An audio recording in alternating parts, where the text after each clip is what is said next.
जय माता दी दोस्तों जैसा कि गंगा का हमारे जीवन में बहुत ही ज़्यादा महत्व है। ऐसा कहा जाता है कि हजारों वर्षों की परंपरा ने गंगा को तीर्थ चेतना का प्रतीक बना दिया है। जो नगर और गांव के किनारे बसे हुए हैं उनके लिए तो गंगा जीवन प्राण है, अर्थात गंगा के जल से ही वह अपने सारे कार्यों को पूरा करते हैं, यानी उनका जीवन उन्हीं पर आश्रित है। जो गंगा से हजारों मील दूर हैं उनके मन और प्राणों में भी गंगा रची बसी है। ऐसा कहा जाता है कि गंगा को जीवनदायिनी के रूप में माना जाता है। जीवनदायिनी गंगा अपने कलकल निनाद से पूरे जीव को, पूरे संसार को, पूरे जगत का कल्याण करती हैं और कल्याण करने हेतु आज भी सतत यानी निरंतर प्रवाहित हो रही हैं। इस धरती को शस्य श्यामला बनाकर, अर्थात प्रकृति को हरा भरा बना करके असंख्य जीवों का भरण पोषण करती हैं और उनकी ऊर्जा से ही सभी जो है ऊर्जावान बने रहते हैं। यह गंगा माँ सलील यानी पवित्र गंगा माँ सभी को ऊर्जा प्रदान करती हुई आगे बढ़ती रहती हैं। धन्य है यह हमारी धरती और धन्य है हम सभी जहाँ पर गंगा अवतरित हुई हैं। गंगा को संस्कृत वाहिनी भी माना जाता है। ऐसा कहा जाता है कि देवभूमि उत्तराखंड में गंगा के साथ अन्य जलधाराओं ने अपने अमृत जल से इस धरती को सिंचित कर हम सबको धन्य किया है।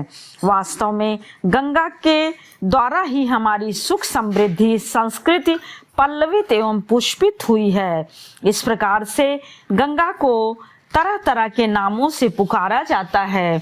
गंगा को ज्ञान वाहिनी गंगा भी कहा जाता है, अर्थात हिमालय और गंगा अनादिकाल से भारत की आध्यात्मिक तथा सांस्कृतिक चेतना की कर्म स्थली हैं, जहाँ पर सारे ऋषियों मुनियों ने, मनीषियों ने सभी वैदिक ऋचाएं, उपनिषद, गीता, ब्रह्मसूत्र आदि सभी पौराणिक धर्म गाथाएं गंगा के तट पर और हिमालय की कंदराओं में ही लिखा है। ऐसा कहा जाता है हिमालय को महाकवि कालिदास ने देवात्मा कहकर पुकारा है। इस प्रकार से हमारी गंगा उत्साहवर्धिनी भी है। नदियों के प्रति सम्मान और श्रद्धा का भाव जो प्राचीन समय से चला आ रहा है वह हमारे उत्साह को बनाए रखता है। और जैसे नदियां जो है निरंतर बहती रहती यानी गंगा माता निरंतर बहती रहती हैं, वहाँ मानवीय रंगत भी निरंतर उसी अनुसार फैलती रहती है, उजागर होती रहती है। अर्थात संगम में मेले के विभिन्न प्रकार के आयोजन किए जाते हैं, जिससे कि सभी मनुष्यों में ऊर्जा निरंतर भरी रहती है और सभी को एक प्यारा सा संदेश देती हैं, जिससे कि गंगा माता को उत्साह वाहिनी के साथ साथ ऊर्जा वाहिनी भी कहा जाता है। वह जब अपने स्थान से निकलती हैं तो गंगा की धारा देखिए बहुत तीव्र गति से निकलती है, ऊर्जावान रहती है और चाहे कितने भी दुर्गम मार्ग हो या सकरे मार्ग हो, वह नाचती कूदती शोर मचाती हुई निर्भीक होकर के, अर्थात बिना डरे हुए आगे बढ़ती जाती है। इस प्रकार से गंगा माता सदैव हम सब के लिए विभिन्न प्रकार के तरह तरह के एक तरह से ऊर्जा को देने वाली कही जाती है। जीवनदायिनी गंगा एक प्रकार से देखिए कि इसका निर्मल अमृतमय जल जड़ी बूटियों के अर्क से पुष्ट और अविनाशी है, मोक्षदायी है।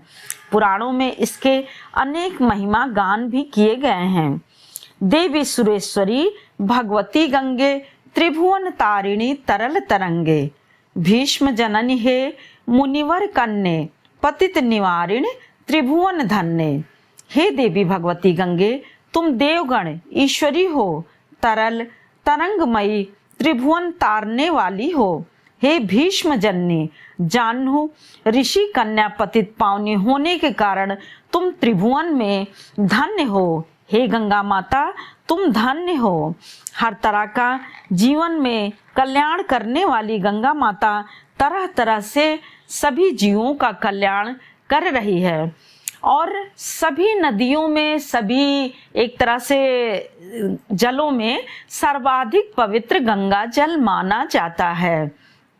अमृतम जाह्नवीतोमृतम स्वर्ण मुच्यते, अमृतम गो भवम चाज्यमृतम सोम एव चा। गंगा जल अन्य जल की अपेक्षा अधिक पवित्र और अमृत तुल्य माना जाता है। गंगा जल अनेक व्याधियों का नाश करने वाला भी होता है। अब देखिए, इस समय ज्येष्ठ मास लगा हुआ है, तो गंगा माता को हर तरह से जो है, कहते हैं कि आप महीने भर ना नहा पाइए तो हर माह की पूर्णिमा तिथि और अमावस्या तिथि को नहा करके गंगा माता के पुण्य को प्राप्त कर सकते हैं। यह मोक्षदायिनी पुण्यदायिनी गंगा है। यानी स्कंद पुराण में जिस सप्त सामुद्रिक तीर्थ का उल्लेख आता है वह गंगा ही है। जिन 7 नदियों के समागम से यह गंगा बनी हुई है।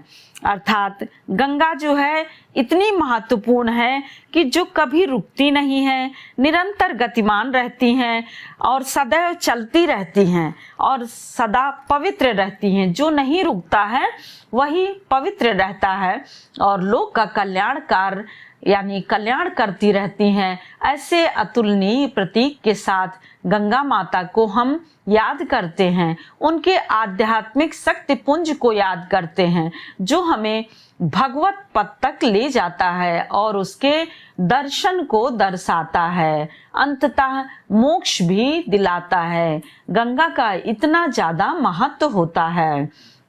इस प्रकार से गमयति प्रापयति ज्ञापयति वा भगवत पदम या शक्ति सा गंगा।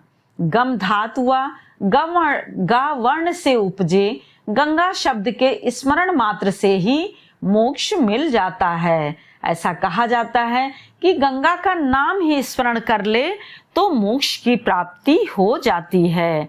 जय गंगा माता की, जय गंगा मैया की।